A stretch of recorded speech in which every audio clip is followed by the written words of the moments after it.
Bonjour et bienvenue au Canourg, à Salon de Provence, à l'archipel des Canourgues, dans le cadre des 40 ans de la GESC. Donc un plateau téléfestif convivial où on va recevoir un petit peu à la fois les employés du centre social à GESC, des habitants, des bénévoles, pour parler un petit peu de l'histoire de ce centre social qui est forcément lié à l'histoire du quartier des Canourgues. Donc pour ce premier plateau télé, j'accueille Anne-Marie Chenet, la directrice donc, du centre social à GESC. Bonjour Anne-Marie. Bonjour.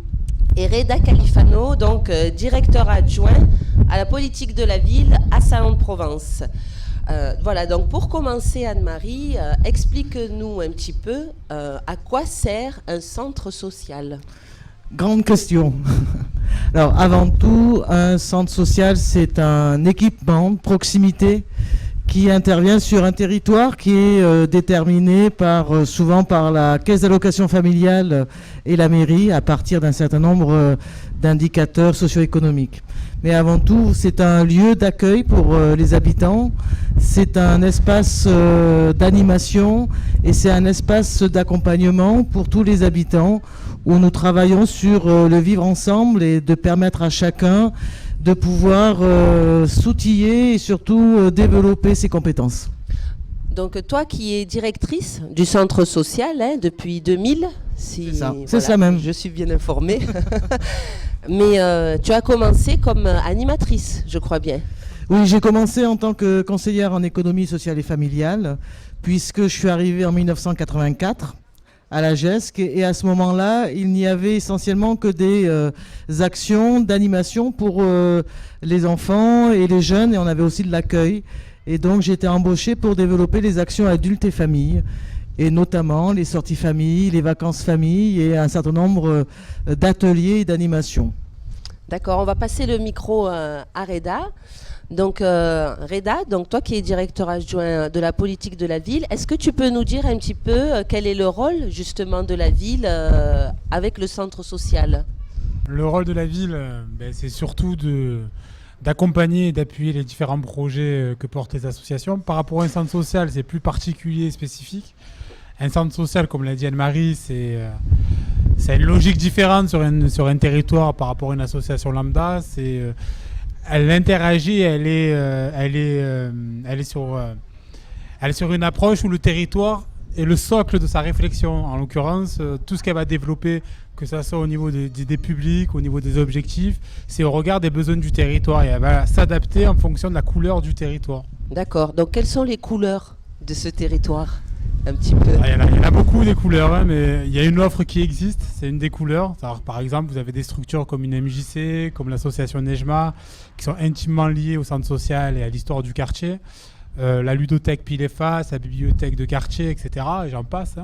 Et la GESC, du coup, va pas développer les mêmes actions que ces structures-là, mais va être en complémentarité et va les accompagner pour dynamiser leur propre contenu au service des publics du territoire. Alors c'est un peu, la GESC, c'est un peu la locomotive, on peut dire.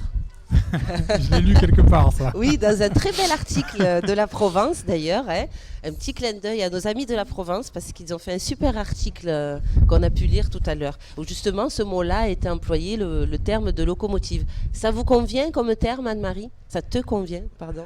Complètement, parce que c'est vraiment ça, c'est d'être la locomotive pour permettre la mutualisation et la mise en synergie, comme je dis, de toutes les compétences existantes sur un territoire, qu'elles passent par les services de la ville, qu'elles passent par les associations, mais aussi et surtout par les habitants. Donc c'est toute cette alchimie qui n'est pas toujours simple, parce que c'est complexe, on le sait, mais qui ensuite apportera une plus-value et un mieux-être sur le territoire et donc au niveau des habitants. Alors, qu'est-ce qu'on peut dire un petit peu aujourd'hui? C'est une question à tous les deux. Qu'est-ce qu'on peut dire aujourd'hui sur l'évolution de ce quartier, qui est intimement lié aussi au fonctionnement de la GESC? Qu'est-ce qu'on peut dire sur l'évolution à la fois de la structure et du quartier aujourd'hui? Parce qu'il y a eu beaucoup de changements quand même. Du point de vue de la ville, en tout cas, beaucoup de changements aux deux niveaux. Forcément, si la GESC est connectée au territoire, du coup, elle a à la fois subi des changements de démographie, de contexte, etc. Les Canourgues ont évolué sur les poids de la population jeunesse, enfance, famille, les migrations qu'il y a eu, que ce soit nationales ou internationales sur ce quartier-là. Les modes de vie, les modes de connexion, l'accessibilité, etc. Et en même temps, le centre social a passé différentes étapes de sa vie. 40 ans, c'est quand même un bel âge. C'est un bel âge, ouais. Il y a eu des difficultés, il y a eu des moments de bonheur, etc. Et aujourd'hui, on peut dire qu'effectivement, la GESC est à la fois stabilisée, on va dire, en termes de fonctionnement. J'ai jamais vu le centre social aussi bien que maintenant.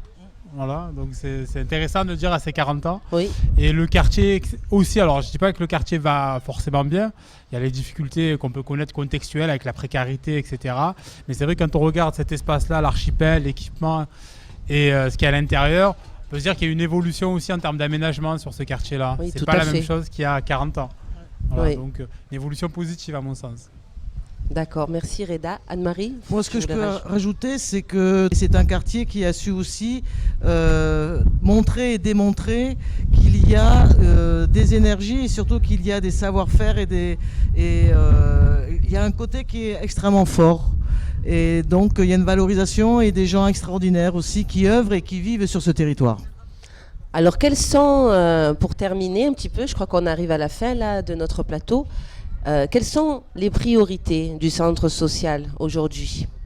Alors c'est vrai qu'une de nos priorités, c'est au niveau de l'enfance, petite enfance, parce qu'on sait très bien que le travail d'animation et de socialisation et surtout d'ouverture d'esprit au niveau tout un chacun est un réel plus pour le devenir en tant que citoyen. Ensuite, la deuxième, c'est la proximité, c'est par un accueil, c'est d'accompagner tout un chacun dans la résolution de ses difficultés et donc d'être à l'écoute. Et la troisième, pour moi, c'est... alors, je vais en faire plusieurs dans la troisième, mais bien sûr, c'est la jeunesse et de continuer à les accompagner pour qu'ils puissent réaliser leurs projets individuels et collectifs. Et pour moi, ce qui est le plus important, c'est le lien social et c'est le vivre ensemble. D'accord. Reda, pour finir, qu'est-ce qu'on peut souhaiter à la GESC aujourd'hui? Bon anniversaire déjà. C'est ça, bon anniversaire. En espérant que 40 prochaines années soient aussi vivantes que les précédentes, voire mieux. Voilà, mais moi j'aimerais rebondir aussi sur les priorités de la ville. Oui, tout à fait. Par rapport au centre social et au quartier. C'est vrai que une des priorités, une des orientations, c'est que ce territoire, à travers le centre social et les autres, devienne un territoire ressource de la ville. Donc c'est pas juste un quartier populaire, c'est un quartier avec des plus-values, avec la richesse, que ce soit au niveau de la cohésion sociale, que ce soit culturel, que ce soit en termes de jeunesse aussi, c'est le quartier où il y a le plus de jeunes à Salon, que ce soit vraiment un poumon de la ville à travers ces différentes dynamiques et l'exemplarité qu'on pourra donner aussi sur ce quartier. Voilà. Merci. Je vous remercie tous les deux d'avoir participé à ce premier plateau. On se retrouve tout à l'heure avec d'autres invités pour les 40 ans de la GESC. Merci.